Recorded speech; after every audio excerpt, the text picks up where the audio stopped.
10, 9, 8, 7, 6, 5, 4, 3, 2, 1.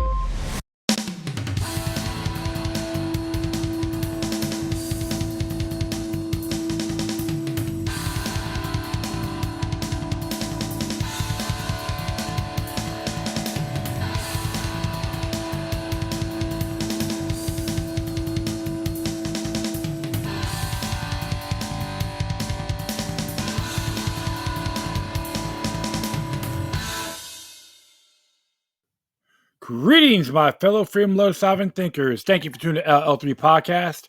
My name is Craig, transmitting from the beautiful realms of planet Earth. Today's date is Wednesday, October 15th, 2025. It's episode 1907. Welcome to the Warfare State. Before I proceed, you can find me on multiple social media sites and podcast channels. Just type in Lucky Luck number 3, Lucky Luck Roman number 3 with 3 eyes, or the Lucky Luck Roman number 3 podcast.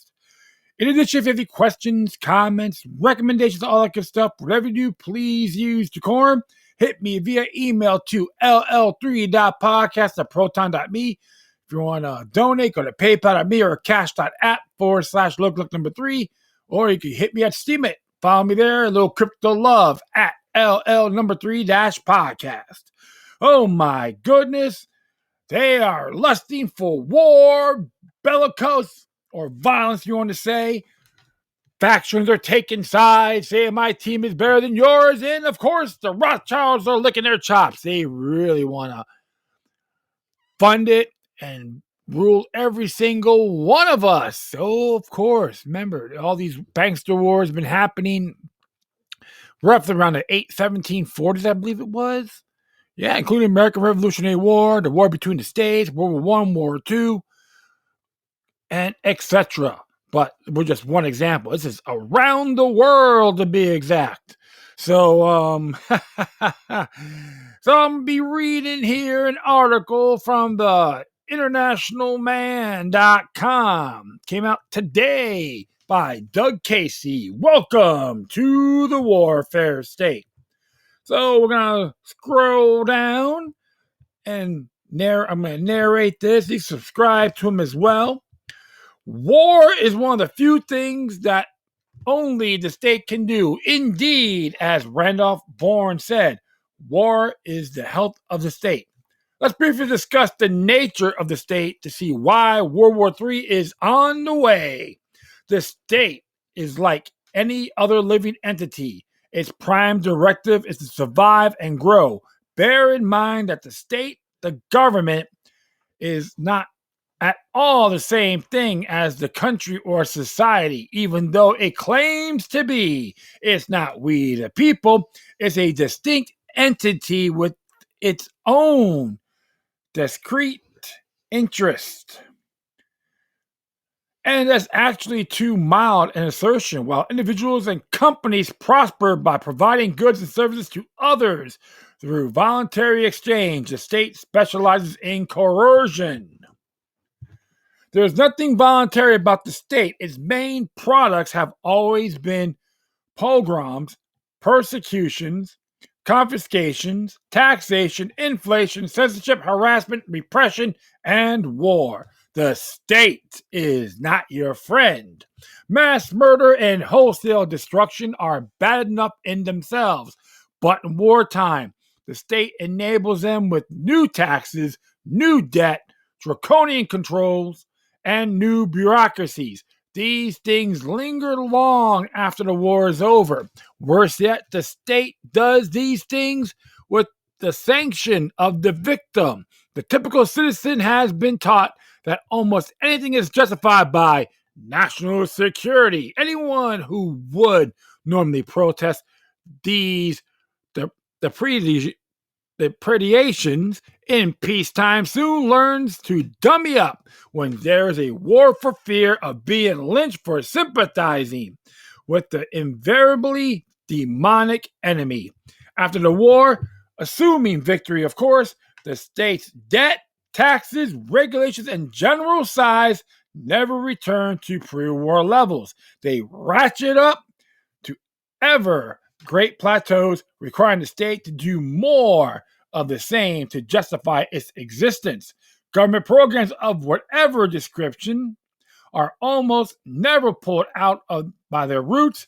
At most, they are trimmed, which has the same effect as pruning a plant, i.e., they're encouraged to grow back bigger and stronger.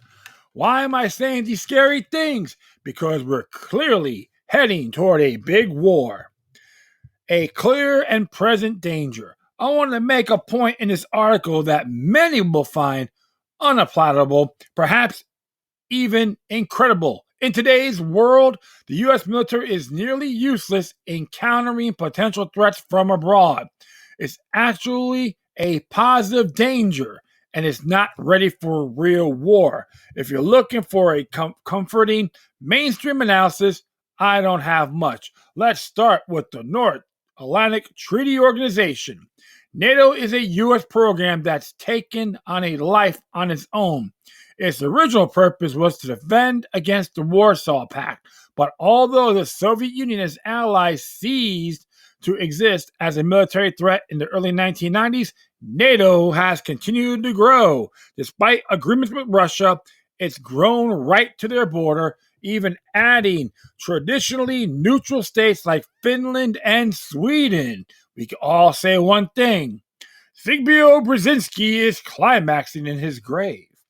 Even if you assume that NATO doesn't provoke World War III over Ukraine, setting aside a discussion of who's right or wrong and who really started it. The Chinese are likely next on the dance card. They can only see the allied Western states as pointing a gun in their direction. To them, NATO is a provocation to a cultural racial war. NATO encouraged them to make building their military a high priority. So much for the end of history. As long as nation states exist, there will be violent conflict between them. But the way I see it, the nature of war and even the nation state itself is going to change radically over the next 20 years. And as has been the case throughout history, a prime mover is going to be technology. Weaponry and strategy. It's an old saying, generals always fight the last war. That's not because they're necessarily stupid, but by the time a man gets a bunch of stars on his epaulets, you're only assured of a competent bureaucrat with good political skills, not someone with a great military mind. Bureaucrats are not daring innovators. They do things by the book. Gives them CYI excuses and plausible deniability if things go wrong. Apart from simple inertia, fighting the last war makes sense. For one last thing is what they know. For another, the equipment and tactics in question have been tested.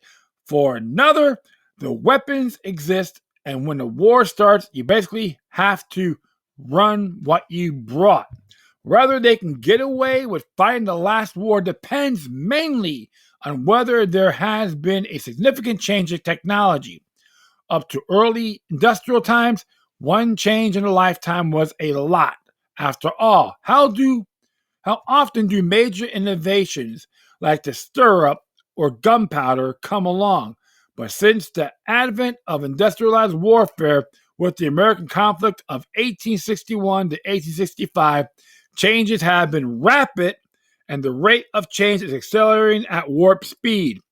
The military is not aware of this. As I said, they're not stupid. In fact, today's officers are highly educated.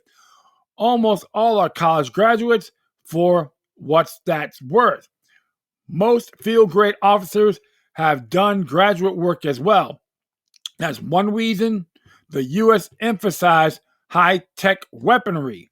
The military is throwing ever greater amount of money on larger, more complex, and vastly more expensive pieces of equipment. The idea is to stay technologically ahead of any potential enemies. Maybe the U.S. can maintain its lead as long as the simplistic scenario of our tanks, planes, and ships against theirs.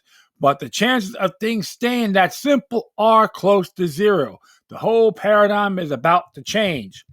This is true for several reasons. Today's high-tech weapons, F-35 fighters, Abrams tanks, aircraft carriers are already obsolete. They're certainly a nightmare to maintain and keep personnel competent. New drones, missiles, and torpedoes are both superior to and vastly cheaper than conventional weapons.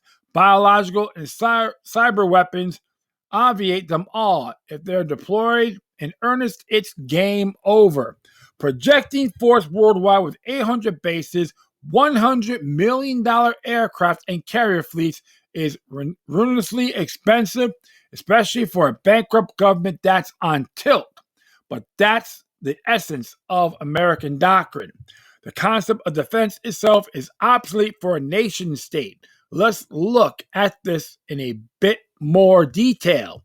Number one, today's high-tech weapons are obsolete. Starting with the blank piece of paper during World War II, the U.S. developed one of the conflict's finest fighters, the P-51 Mustang, in 117 days and produced it for $50,000 a copy, says about $500,000 in today's dollars.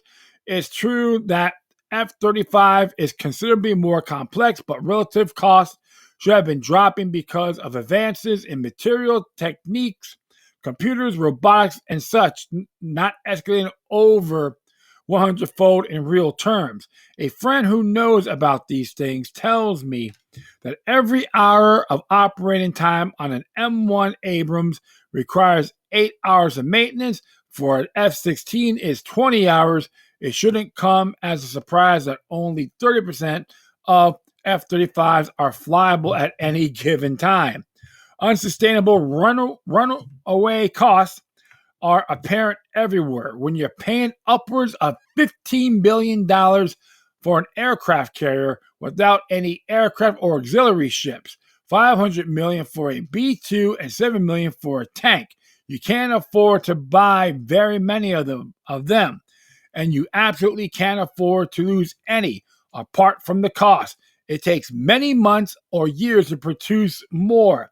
On the other hand, despite sophisticated defense armaments, a swarm of cheap sea-skimming missiles might sink a carrier and its 5,000-man crew, not to mention a single hypersonic missile. A hit with a cheap shoulder-fired missile can bring down any low-flying aircraft, and at $10,000 a copy, the battlefield can be peppered with them. Fire-and-forget missiles transform tanks into expensive iron coffins. Ultra-cheap commercial drones can drop explosives anywhere. Oh, excuse me, folks. I hit my microphone. Sorry about that. Cheap, accurate, small, and numerous missiles are the modern equivalent of Sam Colt's 6-gun, which not only made the little guy equal to the big guy, but superior, because big guys are big targets. Drones the size of bumblebees will seek out highly trained and very expensive infantrymen. Like a small person who knows he shouldn't fight a giant on his own terms, U.S. adversaries will use military equivalent of Aikido to any opponent's own might against him. The Houthis in Yemen recognize that it cost the Americans millions to blow up a mud hut, which is, in popular parlance, unsustainable. In addition to creating more enemies, they see themselves as the undergun rebels in Star Wars when they destroyed the Empire's Death Star, substituting daring and cleverness for the enemy's overwhelming physical capital. Number two, today's conventional weapons will soon be totally obsolete. This whole discussion will be completely academic in a generation when nanotechnology becomes practical.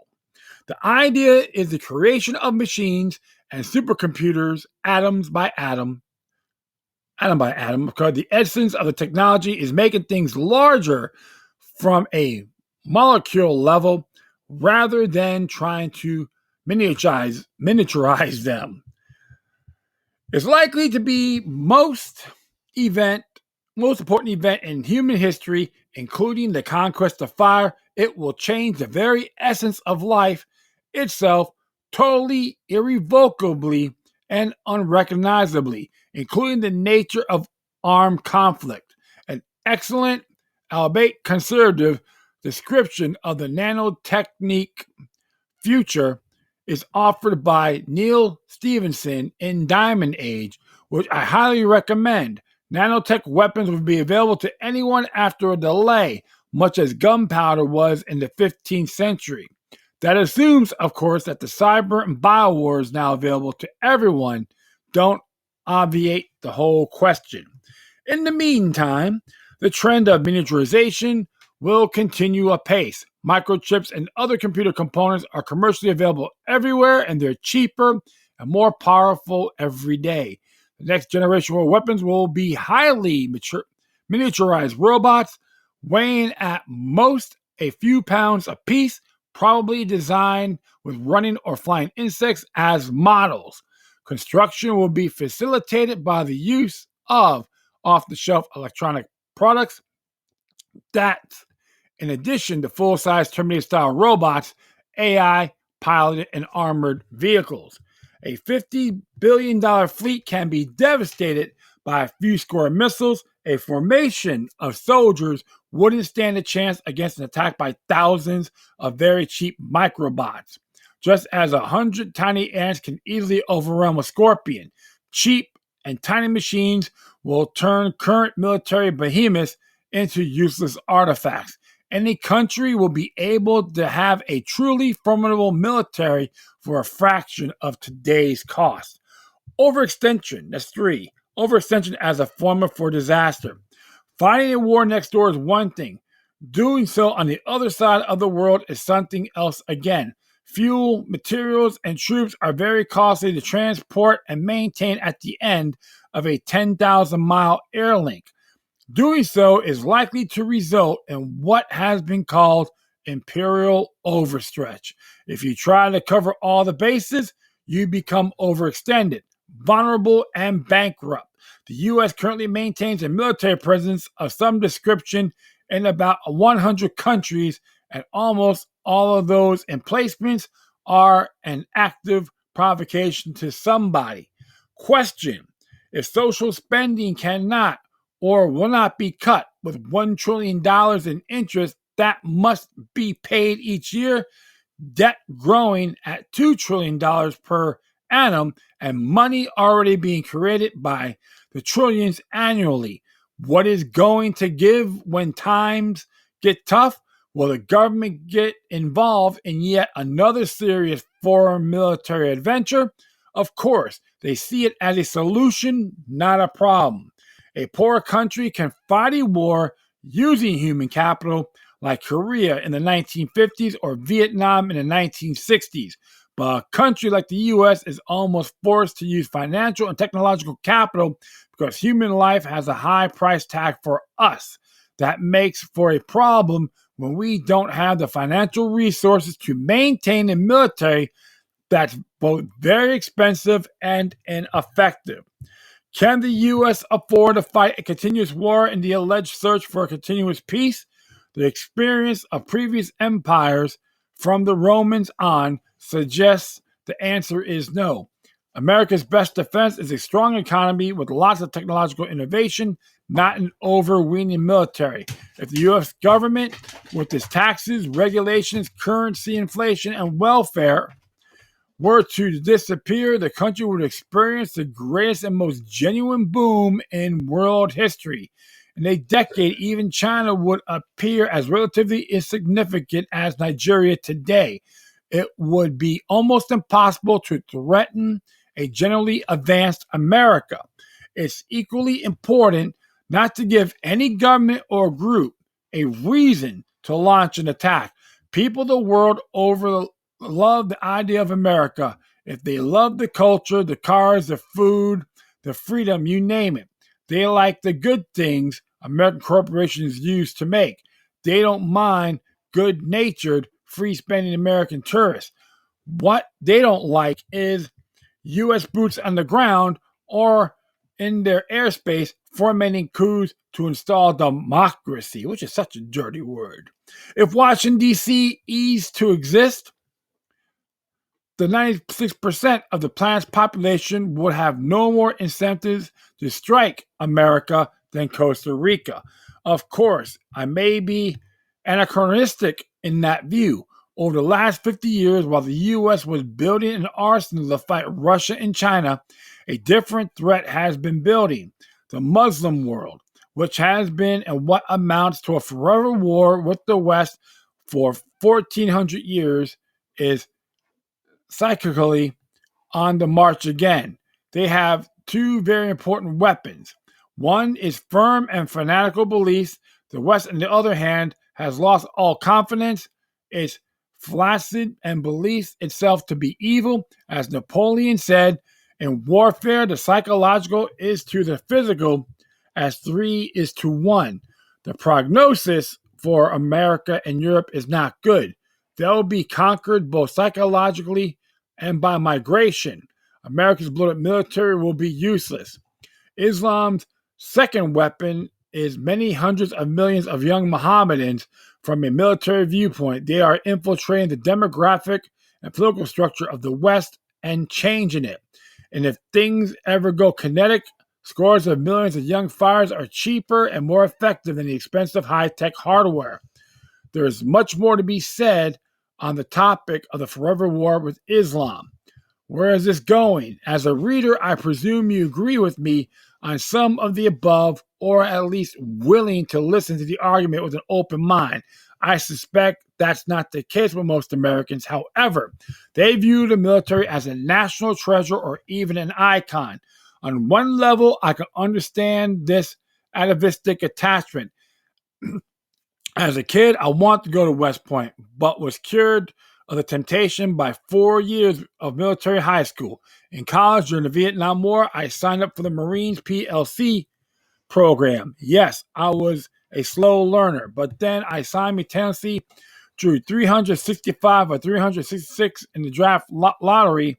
It was a leap year and was medically rejected as 1Y because I had a broken right leg in 17 different places only a year before. At that point, I figured the cosmos was trying to send me a message like, if you really want to go to Vietnam, do you really need the government to pay your way? Americans' warm feelings toward the military are largely misplaced, and I speak as someone who likes soldiers. Whatever is a star-spangled history, the U.S. military no longer serves much of a useful purpose because of the ongoing evolution of technology. Worse, it becomes an active danger. What's left of its esprit de corps is being eroded by DEI, LGBT, and anti-whiteism. Soldiers' first loyalty is naturally to each other, although there has been weakened by wokeism. Their next loyalty is to their employer, who they trust less and less. Their third loyalty is to those they supposedly protect and serve, but they have less and less in common with them. Combine those problems with others I've listed, and it's no wonder the militaries of Western countries are becoming less and less reliable and effective. Not good. At the very time, the governments are provoking war with Russia, China, and smaller countries. Let me sum things up. U.S. foreign policy is putting this country on a collision course with any number of other countries. The U.S. military is in position to fight the last war, but not the next one, because the weapons the U.S. is loading up are basically dinosaurs. And like dinosaurs, they're unbelievably expensive to feed. The likely bankruptcy of the government during the next economic downturn will make feeding them near impossible. When the next conflict occurs, it's likely to do extensive damage in the U.S. itself. It will be hard to insulate yourself from World War III. It makes the Southern Hemisphere look better all the time. Your first line of defense, of course, is a common sense survivalist stuff. You know the drill. Buy gold, silver, and get a survival retreat with a year's supply of food, fuel, and ammunition. Keep gaining skills and knowledge. Try to become self-employed. Surround yourself with reliable, like-minded associates. Keep a low profile with the authorities. And I might add, enjoy yourself. Don't take things too seriously. We're dealing with the human condition. Editor's note, the U.S. is overextending itself by interfering in every corner of the globe. It's all financed by massive amounts of money printing. However, the next financial crisis could end the whole charade soon. The truth is, we're on the cusp of a global economic crisis that could eclipse anything we've seen before, and most people won't be prepared for what's coming. That's exactly why best-selling author Doug Casey and his team just released a report with all the details on how to survive an economic collapse. Click here to download the PDF now. Oh, yes. So, what can I say about that? It is, to be honest, it is true, because we've been being thinned out, and it's driving everyone crazy with the fiat currency and all that stuff. So this is why the United States has to stop playing the global police force. Too many people want to take us for granted, metaphorically speaking. It's downright unacceptable. Congressman Ron Paul, at the time, talked about bringing all of our troops home. That's a man who served in Vietnam as a medic. And people still mocked him. But you know what? Now they're all eating crow. They're like, yeah, that person I mocked is correct. This is what happens when you don't study history, especially what the founding and the framers talk about. War has to be declared by Congress. No one else. But in due time, they all want to throw it to the executive. Lincoln did it, and the people in Congress supported it. Like for other presidents to declare war, supposedly, unofficially, and that it's okay. It doesn't matter if it's Democrat, Republican, red or blue. It's all irrelevant. We need to start, how I see it, separate our differences and stand as one. How many folks out there want to go to war? If you love war so much, if you think we should attack these other nations, will you take the initiative to go in the front line of battle? If not, you keep your mouth shut. This is why I renounce what's going on when it comes to foreign wars, global intervention, and have the United States be the police force, including foreign aid to all these nations around the world. We got to start being a republic and not an empire. Endorse, support common defense, not imperial offense. The one thing I got to say about Mr. Casey is spot on. So that's how I see things. And to be very frank, that will be it. I thank everyone for listening, and thank you for checking on the studio here. Thank you for listening. Plus, feel free to download and share us throughout your social media networks. If you have any questions, comments, recommendations, and all that good stuff, whatever you do, please use decorum. Hit me via email to ll3-podcast@proton.me. I'll leave the footnote when I publish this on my social media sites and channels and all that, so you can check it out for yourselves. If you want to donate, go to PayPal.me or cash.app/look3. If you want to follow me or give me a little crypto love on Steemit, they're at LL3-Podcast. And if you folks support Doug Casey's work, to be exact, the International Man, it's called internationalman.com. Yeah, check out his site, observe responsibly, and share the message. All right. Once again, thank you for your time. Plus, always remember that the demoniac resistance is healthy for the soul and can liberate humanity. Till next time, take care of yourselves. Keep on spreading the love, and may your guardian spirits be with you.